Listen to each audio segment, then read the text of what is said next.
Hey, you guys. Welcome back to Flickers of Fear. It's my movie review series.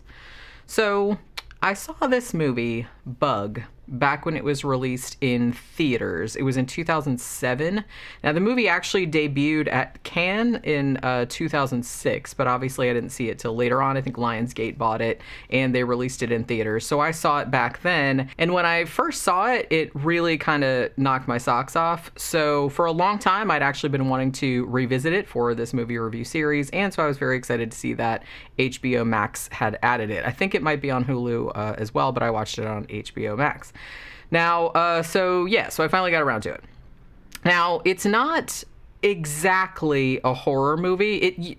I feel like it usually gets classified as a horror movie or maybe as a psychological thriller. Both of those things are accurate, but I don't know. This is just kind of one of those movies that's sort of like genre defying, I guess.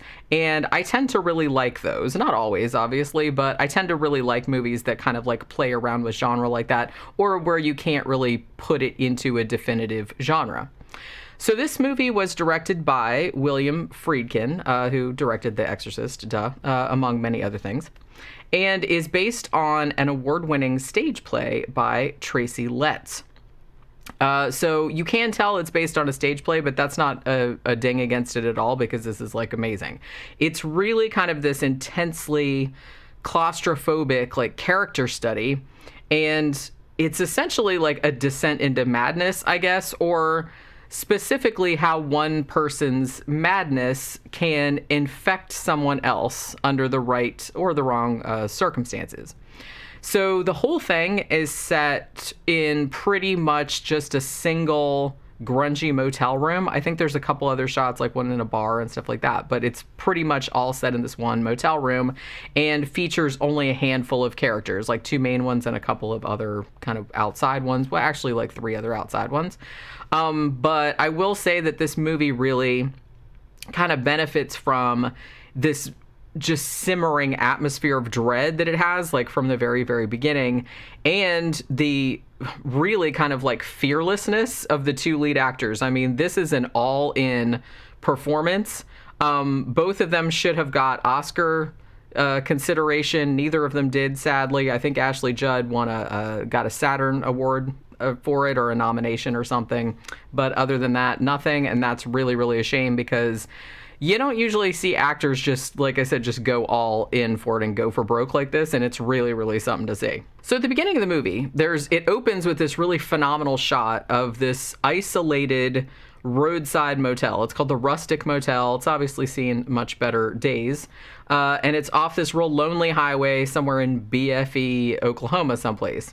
So the camera, it's kind of like watching this sad little place from really, really far off. So not only can you see how just utterly out in the middle of fucking nowhere it is, but it also kind of gives you the sense that larger forces are watching, which ties very much in with the whole theme of the movie. And then like it kind of slowly closes in. There's like nothing around. Every now and then like a car goes by, and it's just like this little place in the middle of nowhere. Almost like it's on a planet like all of its own. So then as we close in, we meet one of our protagonists, Agnes, or Aggie, who's played by Ashley Judd. Now, before we really even know anything about her, I mean, she's just kind of standing outside her room, like smoking or whatever. But you can tell a few things. You can tell that she lives alone in this rundown dump of a motel, that she's lived there for a little while. You can tell that she's very desperately lonely. And it's possible that she's afraid of something or someone, or hiding from something or someone. Like, the phone in her room keeps ringing, and she seems like kind of freaked out about it, like reluctant to answer.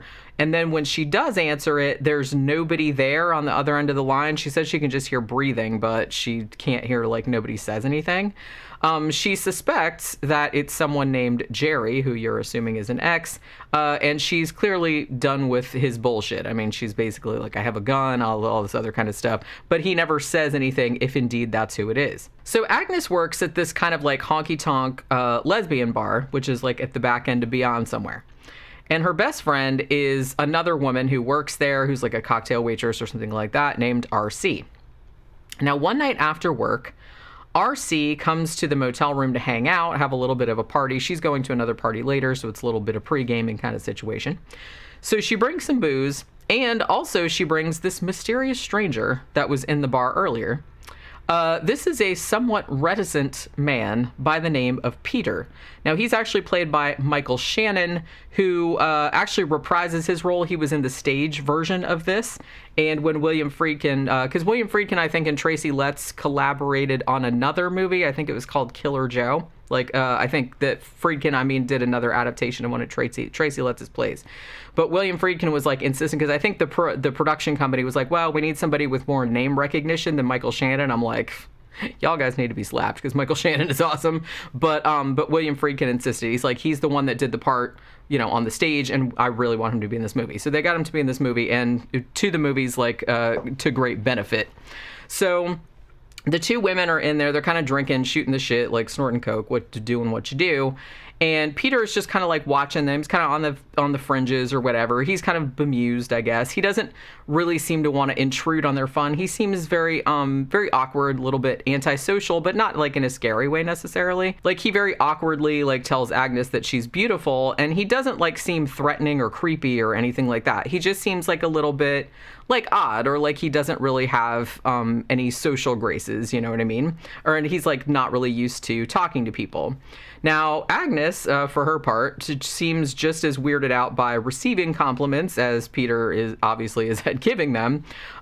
It's pretty clear that whatever her past might be, that somebody has probably done a number on her self-worth over the years. She doesn't really think she's worth anything or something like that. You really kind of get that vibe from her. So as it happens, RC gets called away to deal with some kind of family matter that's going on.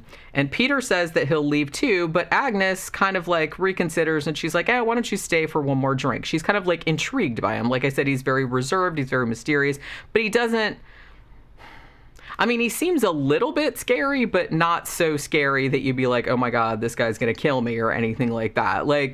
I don't know. It's kind of hard to explain. So now he tells her at some point, he's not really after sex. He says he's not interested in it. And she asks if he's gay, and he's like, no, I'm just not anything really. He's asexual. That's what they would say today. But I guess they didn't really, this came out in 2006. So I don't think that term was in common use back then, but that's probably what he would say nowadays. But he's basically I'm just lonely. You're lonely. I just wouldn't mind a friend or somebody to talk to. Now, she finds out that he doesn't really have a place to stay. So she's like, well, you can sleep on the couch in here. It's fine. And so he's, very appreciative of that, very gentlemanly and all of that. There's also a little bit of a thing that happens, which is a little bit of foreshadowing. Peter hears something in the room that sounds like a cricket chirping, and it might very well be a cricket chirping. Agnes doesn't hear it at first, but then she's like, oh yeah, I hear what you're talking about. So they search all over, and she's like, oh, don't kill it, they're good luck or whatever. But they can't find this supposed cricket anywhere. But then Agnes seems to narrow it down to the smoke detector, and she's like, oh, it must be making that sound because the battery's dead or whatever. And Peter's like, well, maybe you should just take that out of here because that has some kind of chemical in it that fucks with your mind or is bad for you or something like that. And she's like, okay, whatever. So he kind of smashes it and throws it away. So the next morning, Agnes wakes up and someone's in the bathroom, in the shower. Now, she assumes that it's Peter, as you would. But then her ex-husband, Jerry, who's actually played by Harry Connick Jr., looking kind of buff, comes sleazing out the bathroom. Now, he's apparently been released early from prison. I think he's been there, he said, for the past 2 years. I think you find out later that it was armed robbery, maybe, something like that. And Agnes is extremely not excited to see him. He's like, hey, didn't you miss me? And she's like, can't say that I did, no. You know what I mean? But he acts all as though they were just on a break or something. And he's like, oh, didn't you get my letter? And she's like, fuck that. I didn't even know you were getting out or whatever. But he kind of just acts like he's just going to move right back in and pick up where they left off. And she's like, nah, bro, that's not going to happen. So basically he just is acting like she's not even saying anything, and then finally she straight up tells him, look, I hate you and you need to get the fuck out of here. And so he not surprisingly punches her in the face and then does the whole abuser dance of look what you made me do, you bitch, blah blah blah. Now shortly after this happens, this confrontation, Peter comes back, like he's gone to the store, like to get them some coffee and muffins or whatever. And Jerry, of course, acts like an asshole to him, like making fun of the way that he talks and all this other kind of stuff. And then, he takes off. He says, oh, I have some business to take care of down south. I'm assuming it's some kind of criminal deal or whatever, for a week or two. But then I'll be coming back in here. You won't even have to move anything around. I don't have that much stuff. You know what I mean? Like he's just going to like waltz in there and move back in. She's like, yeah, great, whatever the fuck. So after he leaves, Agnes tells Peter, she's like, yeah, I was married to him for a long time, and then I'm still afraid of him. He's like, yeah, rightfully so. And then she also says, after a while, she didn't really want to talk about it, but, he kind of like asked her about it.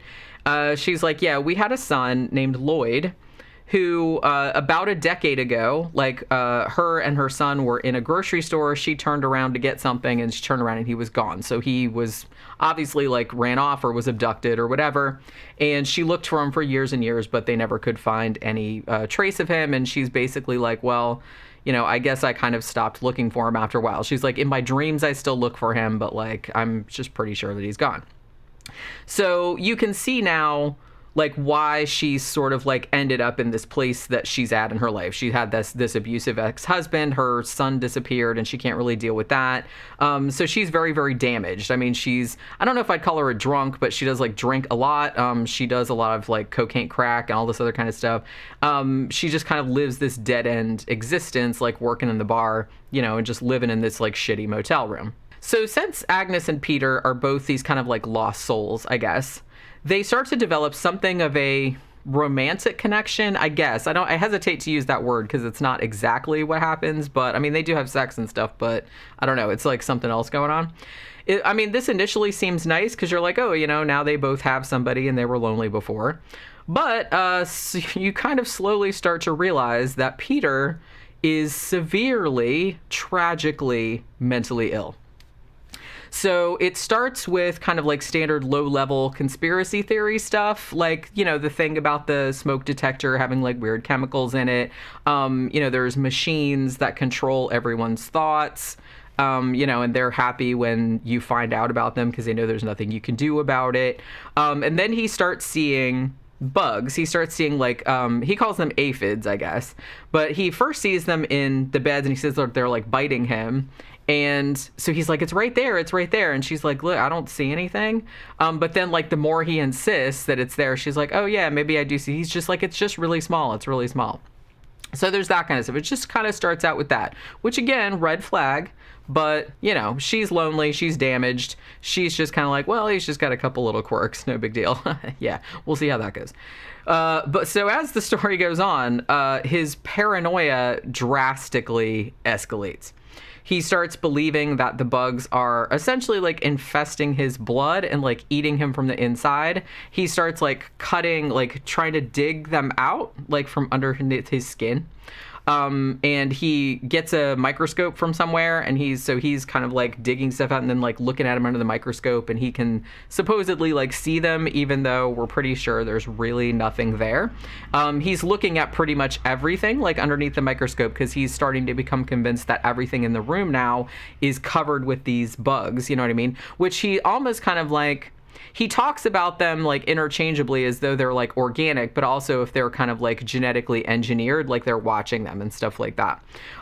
He also starts to believe, at least initially, that the bugs were purposely implanted in him by the army. So we find out that he was actually in the army for a while, but he's gone AWOL, he admits, because he became convinced that him and some of the other soldiers, he says, like Timothy McVeigh, were being experimented on during the Gulf War. Like they were injecting them with these like mind control drugs or bugs or whatever the fuck. So we skip ahead a couple of weeks to the time of Jerry's return. And when he comes back, things have certainly changed in the old motel room since the last time he dropped by. The whole place is now just festooned with no pest strips. And all of the walls and furniture, like pretty much everything in there, is completely covered with aluminum foil. all the better to keep the bugs from transmitting their thought control waves. It also becomes evident that in this 2-week period that Jerry was gone, that Agnes, being as depressed as she was, as vulnerable, as terrified of abandonment, she really got scared. She didn't want Peter to leave her. Like I said, she has really bad abandonment issues, probably stemming from the abduction of her son. She's actually become completely consumed by Peter's delusions as well. So the pair of them, so she is all in now. Like, she believes in the bugs. She started, like, digging stuff out of her skin. She's, like, slapping herself around, like, oh my God, they're all over me and blah, blah, blah. All of that kind of stuff. She totally believes the same shit that he believes because she's, like, standing by her man, you know what I mean? So the pair of them have, like, isolated themselves from the outside world in this motel room that's now covered with, like, bug zapper lights, and it's just all covered with tinfoil. It looks crazy. Like, it looks like really, really creepy. Like, actually, like, the third act of the film, like, that takes place just in the motel room and it's all, like, covered with tinfoil with these creepy, like, bug zapper lights is actually, like, really effective. I really like the way they shot it. So yeah, basically, so the two of them have been, like, feeding off of each other's, like, and encouraging each other's, like, intensifying derangement, right? So it all ends up, I don't want to spoil too much about it, but it all ends up in some pretty extreme places. There's some, DIY dentistry, there's some murder, there's some self-immolation, that kind of stuff. But the fascinating thing about the movie, to me, is that the story actually does leave a tiny bit of room for doubt to kind of creep in on the part of the viewer. Like, if this is all in their heads, the film seems to be whispering in your ear, then who was it that was making all those mysterious phone calls at the beginning? Like, she thought it was Jerry, but he's like, nah, I never called you or anything like that. Who the fuck else would be calling her? Because nobody else knew that she lived there. Like, what exactly is the deal with these helicopters that seem to be buzzing the motel from time to time?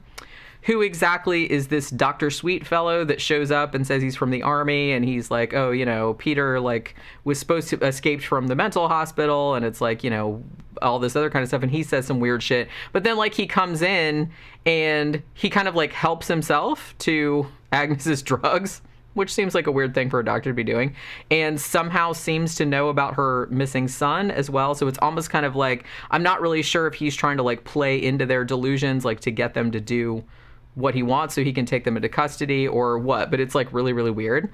So it's kind of left somewhat ambiguous as to how many of the events of the film, like, actually occurred, like, as we see them, or how many of them were actually just completely imagined by Peter and Agnes, because there's a couple scenes at the end that suggest that maybe things didn't happen the way we saw them happen, you know what I mean? That it was all kind of, like, in their perception.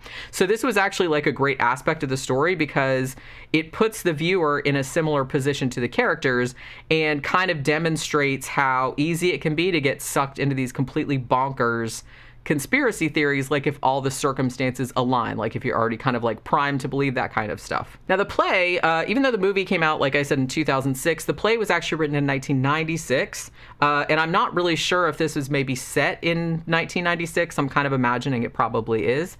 So that was only a few years after the Gulf War, obviously, and so this one is very kind of, like, steeped in that era's political propaganda and, like, the Gulf War syndrome that a lot of the returning veterans reported. But even though it's kind of, it's kind of coming from that era, its focus on being drawn down these conspiratorial rabbit holes, like, to the detriment of your own sanity, is really as relevant, if not more relevant, like, today than it was back then. I mean, Peter's character in this is tragic, not just because he suffers from paranoid schizophrenia, but because some of the historical precedents that he comes up with, like, brings up to back up his more outlandish assertions, some of those are true, like the Tuskegee syphilis experience, MK Ultra, like, all that kind of stuff. That shit is true. So it's pretty easy to see how someone whose mental health is not the best could kind of, like, consider that the truth of, like, a couple of these nefarious theories to be indicative of this larger thing that, like, all of them are true. And extrapolating from that, that I myself, like, that his character plays a central role in this, like, kind of massive web of interconnected evils, you know what I mean? And kind of by the same token, Agnes is tragic because really all she wanted was a friend. I mean, she was, like I said, she was lonely. She had abandonment issues. She was kind of like at a bad place in her life. She just wanted somebody that would just be there for her, that would listen to her, that wouldn't really ask for anything from her in return, which initially he seemed to be doing that. So because of her own past, you know, she can't deal with being alone. And she even says something to this effect in the film. And it's like being with someone who, you know, just talks about bugs all the time, or who eventually like yanks his own teeth out because he thinks that there's egg sacs like implanted in there, then that's better than not having anybody at all. So you can see like what a problem she's having in there. And plus too, like it's much easier to deal with a rootless, unhappy life, a life in which your child disappeared when you turned your back and you have no idea where they went, then there seemed like no rhyme or reason. It's easier to deal with that if you start to believe that larger forces are in control, even if those forces are malevolent, which, like I said, that's kind of like a pretty... You know, that's how a lot of people get sucked down into conspiracy theories, because, you know, if your life's kind of shitty and all of these shitty random things seem to be happening to you, you would rather have somebody in control, even if that somebody hated you. You know what I mean? So I kind of see how she fell into this kind of stuff. So, I mean, if you're really into kind of disturbing psychological dramas, like I said, I don't know if it's overtly a horror movie, but it definitely has horror elements to it. And there is like some gore and like some pretty like fucked up, like I said, pulling their own teeth out, somebody gets stabbed pretty horribly, like that kind of stuff. But if you're into those kind of movies that just have a real intense focus on a couple of characters, then I think Bug is like just a really underseen gem. You really need to jump right on it. I really don't feel like a lot of people talk about it anymore, and I think it's really, really good, and that's really a shame that, you know, more people should probably see it. I mean, Michael Shannon and Ashley Judd are incredible in it.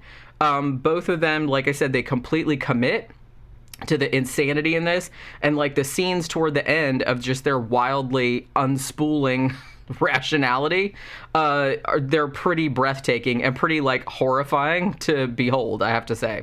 Now, if you like more traditional horror, then, you know, you probably won't dig it. You might think it's too slow or too much like a drama or something like that. But I mean, for everybody else, this, and not just even horror fans, like this is really like an acting tour de force, and it's a really, really good, very pointed examination of sort of like deteriorating sanity, and also how one person's madness can infect another person, and like how that could happen like in a real world scenario. So it's a really, really good movie in that regard, and I totally think more people should see it, because like I said, it's a shame that more people don't talk about it. And like I said, it's William Friedkin, so you'd think that more people would be into it, but I guess not. So I'm glad that I finally got to rewatch it and that I got to talk about it with you guys. So if you guys have seen it, what did you think about Bug from 2006/2007? Let me know in the comments. And that will do it for this Flickers of Fear. I will see you guys again on the next one.